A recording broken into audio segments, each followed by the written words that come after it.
Cumprimento a todos com a paz do nosso Senhor e Salvador Jesus Cristo. Aqui é o professor José Edmilson Júnior do canal Teológico. Estamos dando continuidade ao estudo da Teologia Sistemática, uma perspectiva pentecostal, de Stanley M. Orton, da CPAD, ok? Vamos então dar sequência. Já estamos na página 19. Estamos vendo aqui o capítulo 1 dessa obra, denominado Panorama Histórico. E agora vamos falar acerca de divisões por causa de diferenças teológicas. Ele está falando aqui acerca do início do pentecostalismo, dos grandes avivamentos, né, de modo geral, também do início do pentecostalismo. Abordou a questão da Rua Azusa, tá certo? Da sua liderança, William J. Seymour. E agora vamos ver nesse desenvolvimento um pouco dos conflitos que vieram a trazer divisões naquele movimento. Mas interessante observar, mesmo com essas divisões, o crescimento não se deteve, uma vez que muitos que foram avivados pelo Espírito Santo, foram revestidos com a evidência do falar em outras línguas, foram para diversas regiões propagando também essa mensagem, ou fazendo uma transição das suas igrejas de tendência holiness, ou igrejas até tradicionais, de uma tradição reformada, em alguns casos convertendo essas igrejas para uma tendência agora pentecostal, mas na maioria das vezes não sendo aceito, sendo então rejeitada nessa proposta, causando divisões e fazendo com que outras igrejas se formassem a partir dessa divisão, ou até outros que, saindo dali, empenharam-se em trabalho missionário, evangelístico, e constituíram outras igrejas, vindo a formar até grandes movimentos. Ok? Então, vamos ver aqui na base, na fonte, na origem de tudo isso, quando ainda no grande avivamento da Rua Azusa, houveram então essas divisões que vieram a causar esses posteriores desenvolvimentos, tá certo? Então vamos fazer a leitura aqui na página 19. Panorama Histórico, Teologia Sistemática, uma perspectiva pentecostal, de Stanley M. Orton. As diferenças teológicas não evaporaram em meio à emoção de proclamar a chegada das chuvas serôdias. O novo movimento viu-se diante de três grandes controvérsias nos primeiros 16 anos de sua existência. A primeira questão que dividiu os pentecostais entre si surgiu em fins de 1906. Centralizava-se no valor teológico da literatura narrativa, Atos e os últimos versículos de Marcos 16, para fundamentar a doutrina do falar noutras línguas como a evidência inicial do batismo no Espírito Santo. Os que seguiam os passos de Parham consideravam as línguas como a evidência palpável do batismo no Espírito Santo. Quanto às evidências encontradas em Atos, possuem tanta autoridade quanto qualquer outro texto das Escrituras. Ou seja, as línguas em Atos têm a função de ser a evidência do batismo no Espírito Santo. Em 1 de Coríntios, as línguas possuem outras funções: ajudar a vida de oração do crente, conforme 14, verso 4, o verso 4, o 14 e 28. Visando a edificação da congregação, 14, 5 e o 27. Mas para os que examinavam Atos dos Apóstolos do ponto de vista tido como paulino, o falar em línguas em nada diferia do dom de línguas de 1 de Coríntios. Outros que acreditavam serem as línguas a evidência inicial do batismo no Espírito Santo seguem o padrão hermenêutico de outros restauracionistas. Elevam certos costumes da igreja primitiva à condição de doutrina. Afinal, quem poderia negar ser a obra do Espírito Santo o tema central de Atos, posto que os discípulos foram enviados a pregar o Evangelho até os confins da terra, tendo como reforço os sinais e prodígios, conforme Atos dos Apóstolos 4, 29 e 30. Nesse caso e em outros, como na doutrina do lava-pés, por exemplo, os pentecostais trinitarianos apelam a um padrão doutrinário, tendo como base a literatura narrativa. Depois de 1906, os pentecostais passaram a reconhecer cada vez mais que na maioria das ocorrências do falar em línguas, os cristãos realmente estavam orando em línguas não identificáveis, e não em línguas identificáveis, glossolalia ao invés de xenolalia, como eu havia mencionado já anteriormente com relação ao falar em línguas e as missões, conforme os primeiros desenvolvimentos de Parham, crendo ele que aquela manifestação seria de xenolalia, seriam de línguas inteligíveis, todavia estrangeiras, tá? Xenolalia dá essa ideia de línguas estrangeiras. Mas na verdade o que estaria ocorrendo, conforme é comprovado pelas diversas experiências, as cartas enviadas pelos missionários inclusive, é que a manifestação era de glossolalia, de glossê do grego, ou de ininteligível, tá? Então é uma linguagem, mas é uma linguagem não inteligível. Embora Parham mantivesse sua opinião a respeito da finalidade das línguas na pregação transcultural, os pentecostais chegaram finalmente à conclusão. As línguas representavam a oração no Espírito Santo, a intercessão e o louvor. O outro debate girava em torno da segunda obra da graça, a santificação. É instantânea ou progressiva, conforme se podia prever. A linha divisória foi traçada entre os pentecostais com tendência wesleyana, 3 obras da graça, e os pentecostais com tendências reformadas, 2 obras. No sermão A Obra Acabada no Calvário, pregado em 1910 na Convenção Pentecostal da Igreja de Pedra, em Chicago, Michigan, William H. Dunham, importantíssimo para a influência do movimento pentecostal que veio aqui para o Brasil, tendo contato com ele o Luiz Franciscon, fundador da Igreja Cristã, e Daniel Berg e Gunnar Wingren, fundadores da Assembleia de Deus aqui no Brasil.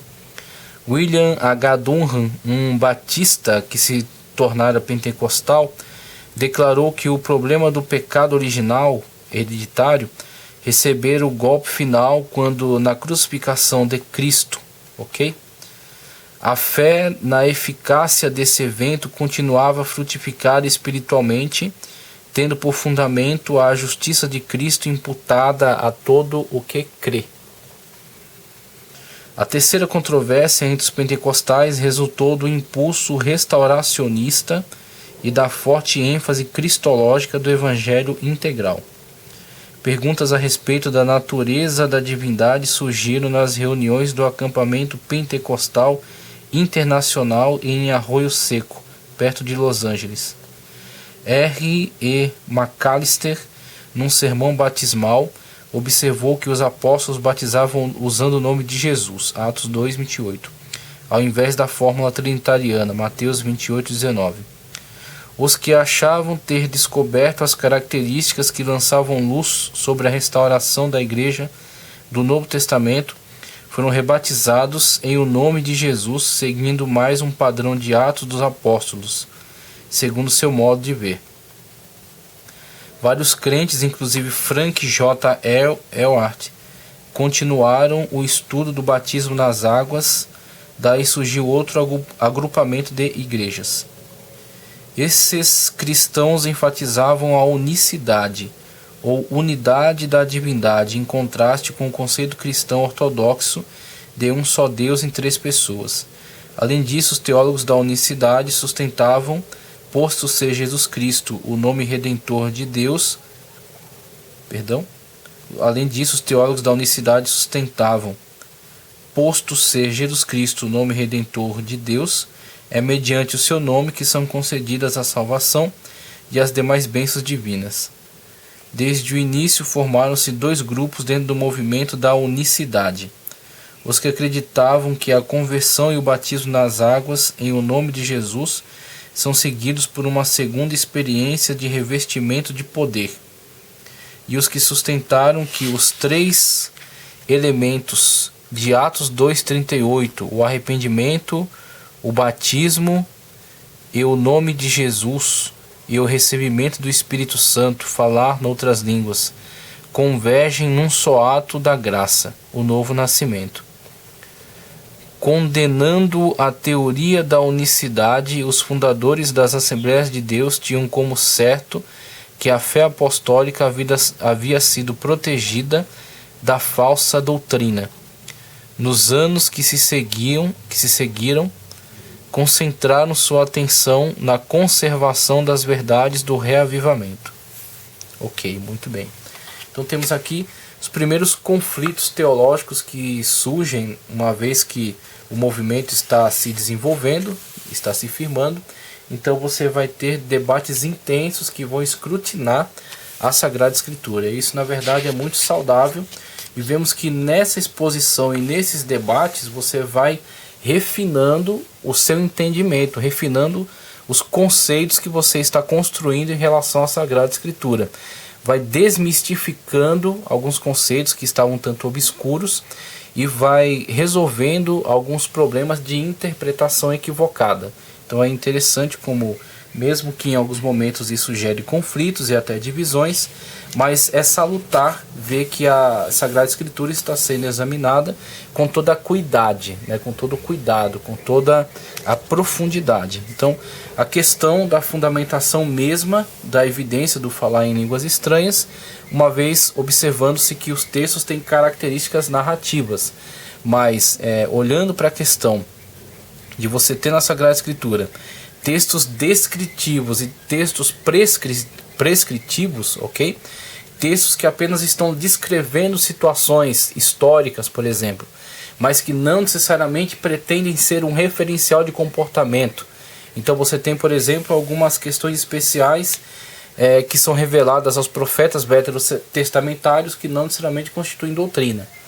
Por exemplo, Elias pedir um prato novo com sal e jogar na fonte das águas. Ou ele jogar uma madeira e o ferro do martelo flutuar. Foi um ato miraculoso de Deus, foi uma estratégia que Deus deu para Eliseu e realizou esses milagres através dele, glorificou o seu nome no meio do povo, mas não necessariamente isso constituiu-se numa doutrina, ok? Então você vê outras situações descritivas, por exemplo, Paulo, que quando pregava, alguém tomava seus lenços e enviava pessoas doentes e essas eram curadas. Ou Pedro, quando passava em determinados lugares e alguém colocava doentes, acamados, nesse trajeto onde a sombra dele projetada, passando por cima dessas pessoas, trazia cura. Mesmo que isso tenha ocorrido e seja verdade, foi um ato miraculoso de Deus, todavia não se constitui doutrina, uma vez que não foi prescrito esse comportamento, uma vez que Pedro em lugar nenhum nos prescreveu realizar isso como um ritual, ou como uma liturgia, tá certo? Ou como uma prática, ou como uma estratégia. Então o texto está apenas nos descrevendo que Deus realizou tais feitos, e Deus continua operando milagres de diferentes maneiras, tanto da maneira como realizou, nessas ocasiões, nessas situações, Deus é poderoso para isso, mas também de outras maneiras pelas quais Deus pode trazer realizações prodigiosas, miraculosas. Então o que prevalece é a fé em Deus, é a obediência à Sagrada Escritura. Então nós temos que sempre estar submissos à Sagrada Escritura, a obediência à vontade soberana de Deus, para que Ele realize obras conforme o seu querer e conforme a sua vontade, não adotando essas práticas como meios de manipular as situações, né? Como meios de tentar induzir Deus a alguma coisa, que Deus não pode ser coagido a nada, né? Deus não pode ser dirigido pelas nossas ações. Então Deus tem as estratégias e tem a soberania sobre a ação e sobre o momento da cura ou não. Então nós temos essas situações que são interessantes e despertam, como despertaram também nesse momento, a análise mais profunda dos textos para se entender a fundamentação ou não de determinadas práticas. Então, por exemplo, quando eles examinaram esses textos, eles tiveram todo o cuidado de ver que são narrativas históricas, estão descrevendo aquilo que aconteceu naquele momento, mas fica para nós como referencial da ação do Espírito Santo, que é o mesmo. o mesmo Espírito Santo que estava presente em Atos dos Apóstolos, naqueles que estavam reunidos no cenáculo e que estavam orando com fé, perseverando, até que o Espírito Santo veio sobre eles numa manifestação teofânica, em línguas repartidas como que de fogo, e a casa foi toda cheia, e todos eles falaram em outras línguas. E aí você tem questões de interpretação. Alguns entendem que ali foi uma manifestação de xenolalia, uma vez que todos os visitantes que estavam em Jerusalém para a celebração da Páscoa os ouviram falar na sua própria língua, e ali descreve diferentes nacionalidades, ok? Então alguns entendem ser ali uma manifestação de xenolalia e algo que tenha sido singular, mas uns entendem na verdade que ali pode sim ter sido uma manifestação de glossolalia, e que esta língua ininteligível foi simultaneamente traduzida pelo Espírito Santo no ouvido daqueles que os escutavam na sua própria língua. Eles estavam falando em mistério, mas eles que ouviam essa língua misteriosa, os ouviam na sua língua, glorificar e magnificar a Deus. Então você tem essas diferentes possibilidades, e é salutar você investigar, porque isso é uma forma séria de lidar com os textos da Sagrada Escritura e com as práticas da vida cristã. Então, através dessas discussões, você vê o desenvolvimento cada vez maior da doutrina pentecostal, ok? E a confirmação da necessidade, da evidência do falar em outras línguas como sinal, tá certo? Como uma evidência externa do batismo no Espírito Santo, dessa terceira graça, como chamado, que aliás é uma outra questão, né? Questão colocada na teologia, vamos dizer, armínio wesleyana. Armínio no sentido da soteriologia, wesleyana no sentido do avivamento, tá certo? Então colocando, por exemplo, essa questão da chamada terceira graça, né? Como colocada.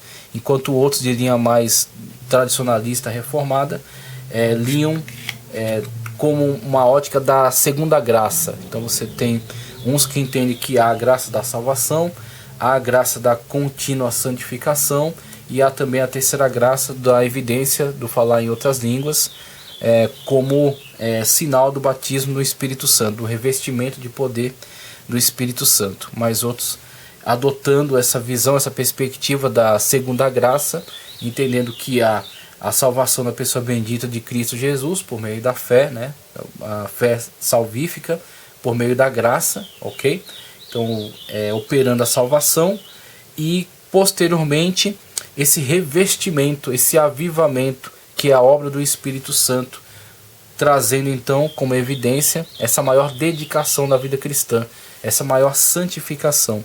Mas, como foi levantado também aqui, uma importante questão, a obra consumada na cruz do Calvário. É importante nos atentarmos a isso, porque alguns hoje se levantam contra esta verdade, contra esta realidade da Sagrada Escritura, afirmando inclusive que o termo tetelestai não se aplica àquele momento, porque a obra não foi consumada naquela ocasião, criando até num desenvolvimento posterior, algumas heresias perniciosas, algumas heresias que atentam contra a salvação.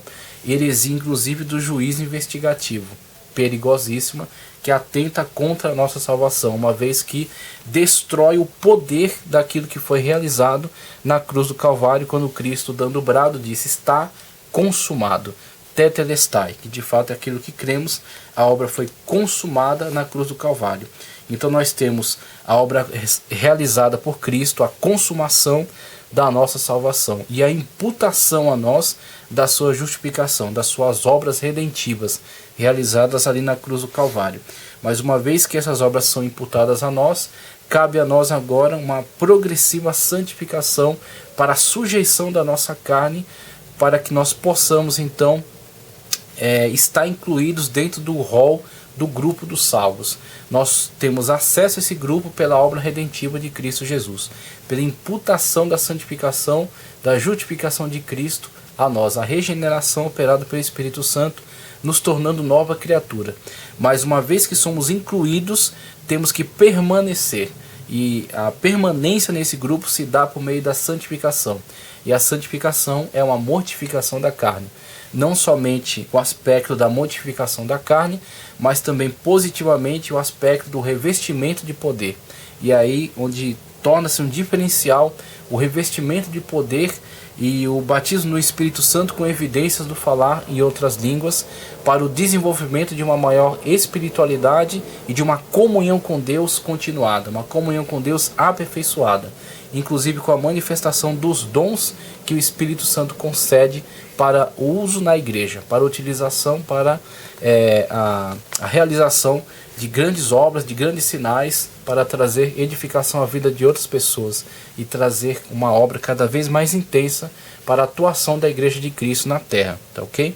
Então é interessante olharmos para essas discussões porque elas dividem a igreja? Sim, dividem, acabam criando novos movimentos, mas ela é necessária sem dúvida, é imprescindível, porque através dela mostra-se a dedicação com que eles estão se inclinando sobre os textos da Sagrada Escritura. Então outra questão que foi levantada aqui, que eu achei interessante também, foi a questão da unicidade. Uns olhando para o texto de Atos dos Apóstolos, no qual o batismo era feito no nome do Senhor Jesus, e outros olhando para o texto de Marcos, que é, aliás, de Mateus 28:19, que é a chamada fórmula trinitariana.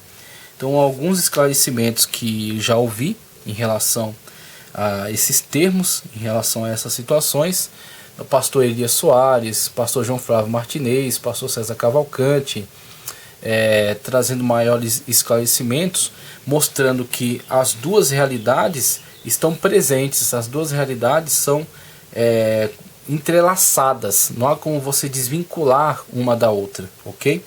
Então, quando Cristo professa a ordenança da celebração da Santa Ceia do Senhor, ordenança do batismo em águas, ok? Então, esse batismo por imersão, esse batismo em águas, Cristo diz, é em nome do Pai, do Filho e do Espírito Santo, chamada fórmula trinitariana. Esta é a verdade intrínseca desse ato. Então, o ato do batismo, que é uma confissão para o mundo de uma realidade interna, a manifestação externa de uma verdade interna, de que este homem, esta mulher, morreu para o mundo de pecados e ressuscita para uma vida espiritual, isto que já é uma verdade interna, agora é expresso para o mundo, é exemplificado para o mundo por meio de uma realização externa, que é a imersão desse corpo em águas, confessando que isso já é uma verdade internalizada, que isso já é uma verdade que está regendo a sua vida, o seu cotidiano. Ele morreu para o mundo e ressuscitou para uma vida espiritual em Cristo Jesus. E quem fundamenta essa nova vida espiritual? A realidade da Trindade divina, da pessoa do Pai, do Filho e do Espírito Santo, a unicidade, tá certo, num só Deus, que realiza o grande plano de salvação, sendo planejado, sendo ordenado por Deus, sendo executado por Cristo Jesus, sendo conduzido pelo Espírito Santo de Deus, que até hoje está à frente da igreja, é o nosso paráclito, é o nosso consolador, é aquele que convence do pecado, da justiça e do juízo, e é aquele que conduz todo esse processo de resgate, salvação, santificação, regeneração e, enfim, nos conduz até o momento em que estaremos adentrando as mansões celestiais. Então, a realidade da Trindade é intrínseca, e a fórmula batismal adotada em Atos dos Apóstolos é apenas uma forma externa de uma realidade interna. Então, estão batizando em nome de quem? De Jesus. E o que foi que Jesus ordenou? No nome do Pai, do Filho e do Espírito Santo. Então, quando eles batizam, chamado em Atos dos Apóstolos, em nome de Jesus, eles estão endossando aquela fórmula. Ora, esse batismo, ele vamos dizer, está fundamentado em que ordenança? Está fundamentado na ordenança de Cristo. Eles não fazem menção a João Batista, por exemplo, que foi o precursor de Cristo, que foi aquele que profetizou, a voz que clama no deserto, Elias que havia de vir, que deu início a esse processo dos batismos, que proclamava o Cordeiro de Deus que tira o pecado do mundo. Mesmo ele, com o nível de importância que ele teve, ele passou adiante, passou o bastão, quando ele disse, importa que ele cresça e que eu diminua. Ele tinha plena consciência da envergadura, do alcance, da importância de seu ministério, sabendo que o seu ministério é anunciar o Cristo que viria, e quando ele veio, quando ele se manifestou, ele disse, eis o Cordeiro de Deus que tira o pecado do mundo. Então ele entrega a Cristo toda a honra, toda a glória, e Cristo assumindo para si esse ministério, ele ordena batizar em nome do Pai, do Filho e do Espírito Santo. E os discípulos, quando cumprem, dizem: esse batismo é em nome de quem? De João Batista? Não, em nome de Jesus. Aquele mesmo Jesus que ordenou e disse: em nome do Pai, do Filho e do Espírito Santo.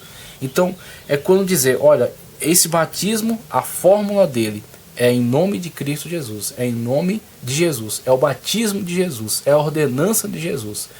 E dentro dessa ordenança de Jesus, o que está contido nela? A fórmula trinitariana. Em nome do Pai, do Filho e do Espírito Santo, conforme Jesus ordenou. Então tudo isso que nós olhamos, em algum momento, causa divisão, causa. Inclusive alguns que exageram na interpretação, não entendendo que a Escritura é um todo harmônico, que a Escritura é concatenada, que não pode ser interpretada à parte de outra Escritura, que não pode se olhar para uma Escritura, para um texto isoladamente, tá certo? Porque texto fora do contexto gera pretexto para heresias. Então, não olhando para um contexto amplo, para um contexto geral, tentando interpretar isoladamente, acabam por produzir aberrações. E uma aberração, por exemplo, denominada unicismo. Então, infelizmente, alguns troncos do pentecostalismo descambaram para um unicismo, interpretando isoladamente o texto de Atos dos Apóstolos, mas desvinculado da realidade intrínseca do texto de Mateus, no qual Cristo define que aquela ordenança se cumpre, tá certo? Fundamentada na realidade trinitariana do Pai, do Filho e do Espírito Santo, em nome